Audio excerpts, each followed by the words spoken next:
thought it was funny. Okay. Overdosing and over-medicating children with ADHD.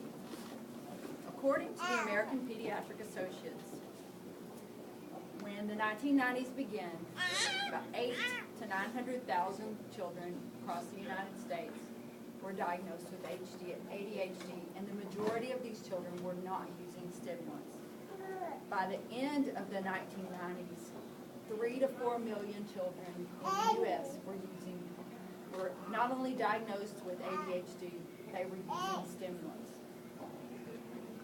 As a parent, I remember these times. I was a parent during these times, and I remember a lot of the schools encouraging their children, the parents to give their kids these medications. Kids right and left were being diagnosed with ADHD. It became almost an epidemic.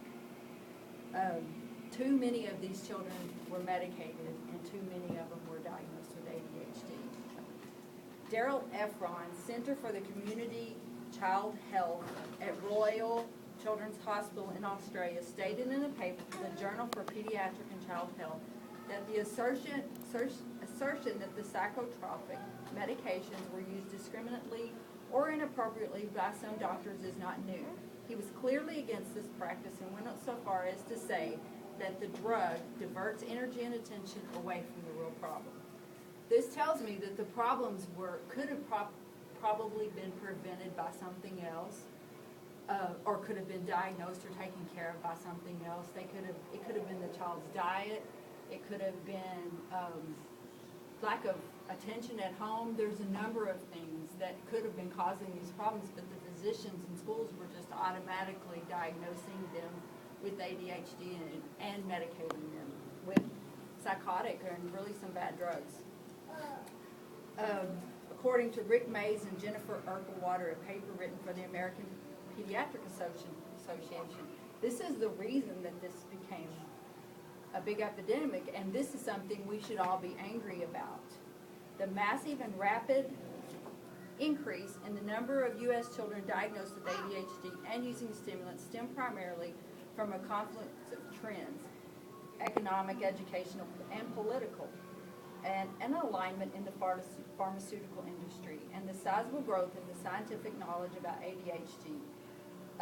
In other words, a lot of these were because of a federal income support program. All of a sudden, the doctors and physicians figured out a way to make some money off, and pharmaceuticals figured out a way to make some money off of this new government program. And this is what triggered the surge for these kids. All the doctors and physicians are not, still some are against the diagnosis, but all of them are not. David Isaacs wrote a paper for the Journal of Pediatrics and Child Care where he stated that stimulant medications help a majority of the children.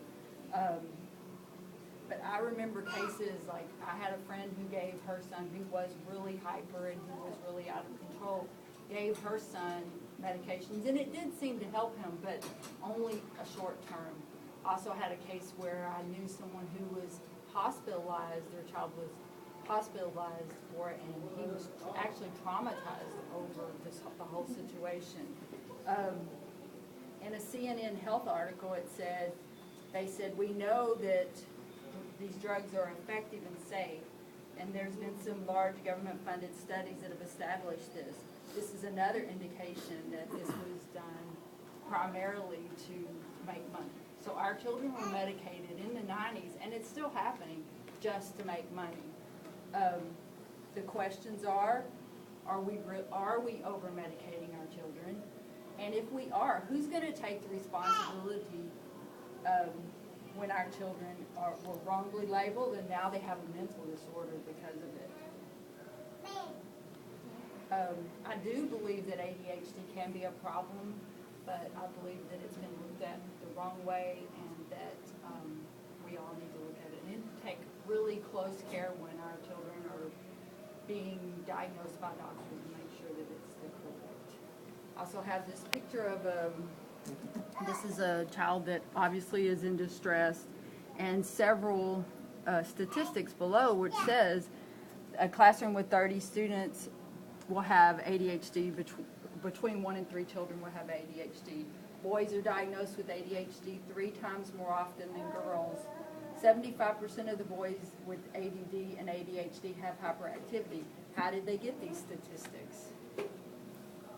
We just know they go in and they talk to the children and assume that if they're hyperactive, could have been a sugar rush that day, so they automatically assume that it's ADHD.